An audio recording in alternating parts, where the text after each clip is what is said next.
What is going on, everybody? I am Dope, your idiot leader, and this is Dope Comics on my YouTube channel. We're back like a vertebrae, kicking like chicken. What is going on today? We're going to be going over the top comic books of 11/6.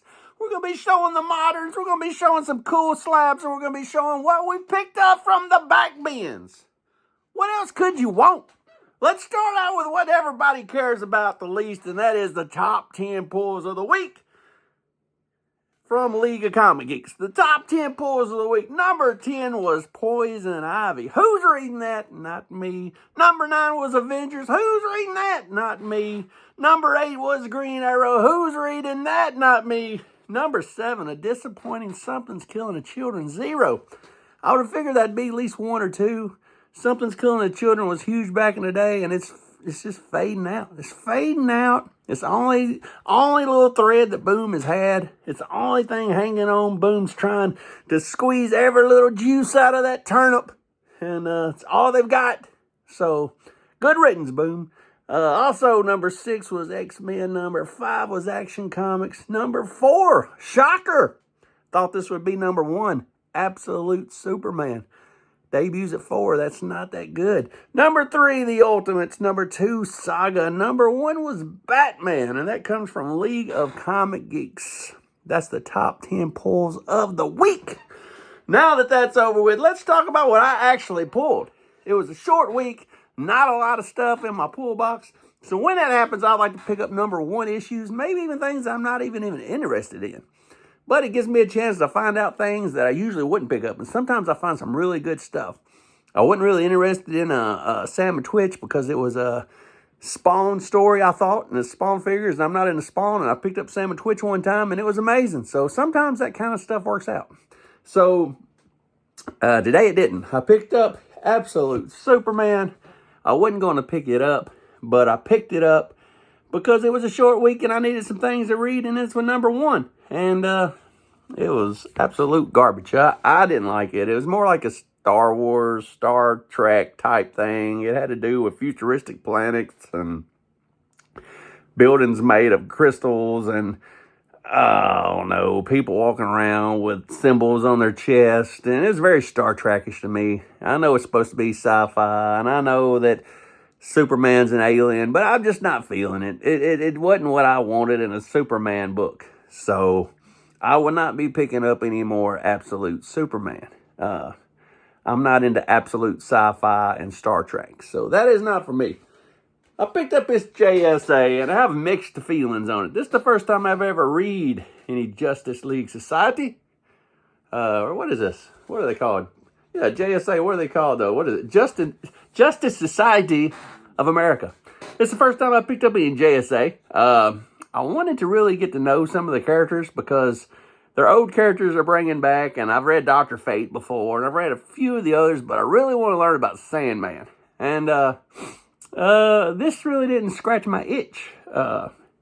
Only thing it made me want to do is go out and get the last Sandman story from last year and read it, because this really had modern JSA characters in it. So this did not really do it for me. It wasn't that bad of a story, but I didn't know what was going on. It didn't do a good job for people that's never read JSA to jump in on issue 1. It really didn't do a good job because I had no idea what was going on or who the guys were, and it really didn't tell you a lot. And John Lees and Alex Cormack is back again with Sync number 11. It's back.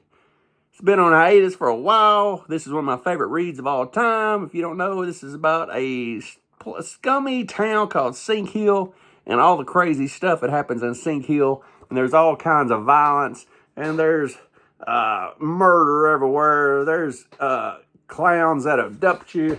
There's monsters everywhere. You don't want to move to Sink Hill. So Sink Hill 11, Alex Cormack, one of my favorite writers of all time. John Lees, one of my favorite Alex Cormack, one of my favorite artists of all time. John Lees, one of my favorite writers of all time. John Lees also writes stuff like Crimson Cage. He wrote Mountain Head. He writes Hotel for AWA. And Alex Cormack does like Sea of Sorrows. He did this. He did Killing Hope. He's a great guy. Both of them are great guys. A buddy of mine also picked up Sync. He's a Sync fan. He gave me this deluxe edition. This is the same thing. This is Sync number 11. And it's got a monster in the closet, and it's really good. And then the Belle of the Ball, the best thing I picked up all week to read. I haven't read it yet because I like to save my best reads to the end. I don't know if any of y'all guys do that, but I save my best reads for last. Kind of like your dessert. You know, have to work to get through some of that other shit. But once you get to the best read of the week, the best read of the week I know is going to be this. Plastic Man. I've been loving it so far. And it really has nothing to do with Plastic Man. I've never read Plastic Man in my life. And what I have read since has been junk, just like I thought it would have been. But this story here, Plastic Man No More, it's a DC Black Label. And really could use any superhero in this story and it would fit. They just decided to use Plastic Man. But it's basically about a dad that's been a deadbeat dad his whole life. And he's found out he's dying. It's kind of like he's got cancer. Plastic Man's molecules is all breaking apart. And he's found out he's not going to live any longer. And there's nothing they can do to save him. And his son, which has also got the Plastic Man gene, is all he's worried about now. And his son, he tracks him down after 18 years. And his son really don't want anything to do with him because he's a deadbeat dad. And hits close to home because I had a deadbeat dad. But anyway, this right here, Plastic Man, it's been a great read. It's been an awesome read. I really like it. And like I said, you could put any character in this situation and it would have fit anyway. It's just the story that's great. I'm not a fan of Plastic Man. I'm a fan of the story. So this is really good. If you ain't been reading Plastic Man, you've been missing out. Also, I picked up some back issues. I pick these up every time I see them. Joker number 1. This book is awfully underrated. This is Joker number 1 of his own series. There's 9 issues in this series. Joker number 1 right here. And like I said, I pick them up every time I see them. There's another Joker number 1. Here's a 9.2 right here. But I love this book, Joker number 1. If you ever see this series out, pick them up. They're horribly underrated. I also picked up this House of Mystery number 212. I haven't never seen this one out in a while, so I picked it up. It was cool. If you didn't see a couple days ago, I think it was Wednesday night, I was on Haul Yeah's Comics channel, and we were showing books, and I showed this book on Haul Yeah Comic channel. It's a book I picked up this week. This is The Skull and the Snowman. If you're not subscribed to Haul Yeah, go subscribe to Haul Yeah. What a weird cover. We got monster hands. We got a purple dress in distress. We got a guy in a tuxedo wearing a knight's hat, shooting a pistol. Then we got a skull back here with a chain fixing to choke him out. And the arm is not even connected to the body right here. So this must be another skeleton behind the curtain besides this one. And then if you look at the background, we got somebody hung back here. But also in the very back, it's got a Mike Mignola Hellboy story. It's in the back of this book. So this is a weird one to find. But I found that. And from 1985, Mr. Monster. This right here is the Eclipse title. What a pistol. What a barrel on that pistol, Mr. Monster. What a barrel. Look at that. Cool cover. Right there is the signature. It says 1985. Found a Phenom Stranger I didn't have. We got this robot dude here. He's probably about 10 foot tall. This is Phenom Stranger number 34. If you don't have this one and you need it. And Phenom Stranger is wearing his wrap chain. Look at his wrapper chain. He is definitely dripping in ice, as the kids say. He is he's fresh cold, or whatever the kids say these days. He is dripping. All that drip.